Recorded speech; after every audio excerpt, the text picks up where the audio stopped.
बाबा साहब के संविधान का पालन जो अधिकारी नहीं कर रहे उनका नाम डायरी में नोट कर लेना, सरकार में आते ही करेंगे कार्यवाही, ऐसा कहा शिवपाल सिंह यादव ने।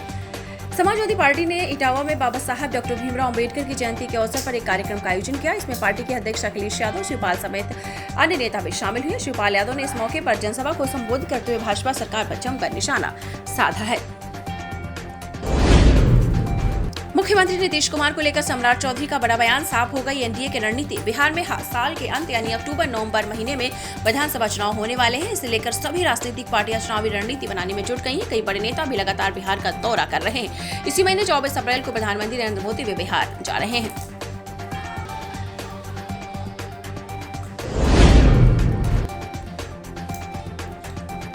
लखनऊ में भीमराव अंबेडकर की प्रतिमा को लेकर बवाल, भीड़ ने किया पथराव, पुलिस ने लाठीचार्ज कर दागे आंसू गैस के गोले। लखनऊ के महिगवा के खंतारी गांव में बाबा साहब डॉक्टर भीमराव अंबेडकर की प्रतिमा सरकारी जमीन पर रखने को लेकर विवाद हुआ है।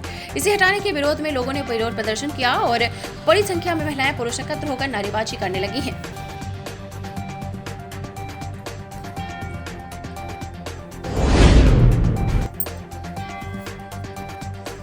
मैया सम्मान योजना को लेकर हेमंत सरकार ने जारी किया नया ऑर्डर, ध्यान से पढ़ लें। आपको बता दें, पाकुड़ के हिरणपुर में मैया सम्मान योजना और पेंशन के लाभुकों को आधार से जोड़ने का निर्देश दिया गया है। सामाजिक सुरक्षा कोषांग ने पंचायत सचिवों को डीबीटी के माध्यम से कार्य जल्द पूरा करने को निर्देश दिया है। वीडियो ने मनरेगा के तहत गड्ढा खोदो कार्य को व्यापक रूप से चलाने और अबुआ आवास योजना के डीपीआर को तेजी से पूरा करने का भी निर्देश दिया है।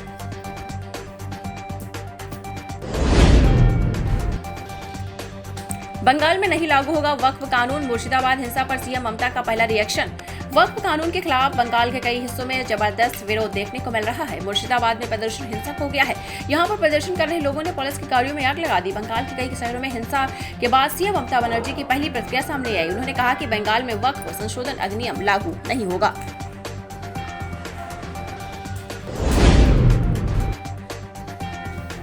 मैं बेवकूफों की तरह बोलने वालों को जवाब नहीं देता, दिग्विजय सिंह पर क्यों भड़के फडणवीस। महाराष्ट्र के सीएम देवेंद्र फडणवीस ने कहा कि मैं बेवकूफों की तरह बोलने वालों को जवाब नहीं देता। दरअसल उन्होंने कांग्रेस के नेता दिग्विजय सिंह के साल 2010 में दिए बयान पर निशाना साधा। उन्होंने कहा कि अब कसाब को फांसी दी गई और डेविड हेडली का बयान का दर्ज किया गया। उसी समय स्पष्ट हो गया कि पूरी साजिश पाकिस्तान में रची गई।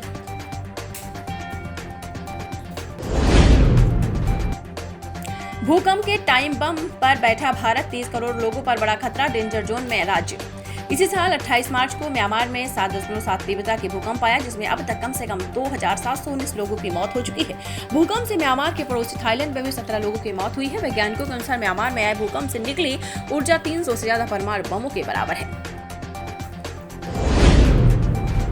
2015 में मदद नहीं करते तो संन्यास लेकर बैठे होते, नीतीश कुमार पर पर्सनल होने लगे प्रशांत किशोर। एक समय जनता दल यूनाइटेड में नंबर 2 का दर्जा हासिल कर चुके प्रशांत किशोर ने अपनी जन स्वराज पार्टी की पहली रैली में जितने तीर छोड़े सारे के सारे मुख्यमंत्री नीतीश कुमार के लिए थे। आश्चर्यजनक रूप से उन्होंने तेजस्वी यादव को लेकर नवी फेल वाला पन्ना नहीं पलटा, जिससे राष्ट्रीय जनता दल के नेताओं को फेल गुड मिला होगा। सोने ने तोड़े सारे रिकॉर्ड, एक ही दिन में उछला 6250। अब कितने हो गए दाम, आपको बताते चले। लगातार सोने के दाम फिर से हाई हो गए हैं। राष्ट्रीय राजधानी दिल्ली के सर्राफा बाजार में शुक्रवार को सोने और चांदी की कीमतों में जबरदस्त उछाल देखा गया। स्थानीय आभूषण विक्रेताओं और खुदरा ग्राहकों की मजबूत मांग के चलते सोने की कीमत 6250 बढ़कर 96,450 प्रति 10 ग्राम के सर्वकालिक स्तर पर पहुंच गई है। वाराणसी में सपा कार्यकर्ता पर चाकू से हमला, हमलावर बोले करणी सेना पर बयान दिया था, हमने बदला ले लिया। वाराणसी में सपा कार्यकर्ता पर करणी सेना ने लोगों से चाकू से हमला किया। 2 हमलावर भाग निकले, जबकि 2 को मोहल्ले वालों ने दौड़ाकर पकड़ लिया। चीन बोला भारतीय दोस्तों का हमारे यहाँ स्वागत। इस साल अब तक 85,000 इंडियन को वीजा जारी किया, कई नियमों में छूट दी। अमेरिका से जारी ट्रेड वार के बीच चीन भारतीय पर्यटकों को लुभाने की भरसक कोशिश कर रहा है। भारतीय चीनी दूतावास और कांसुलेट्स ने 9 अप्रैल तक 85,000 से ज्यादा भारतीय नागरिकों को वीजा जारी किए हैं।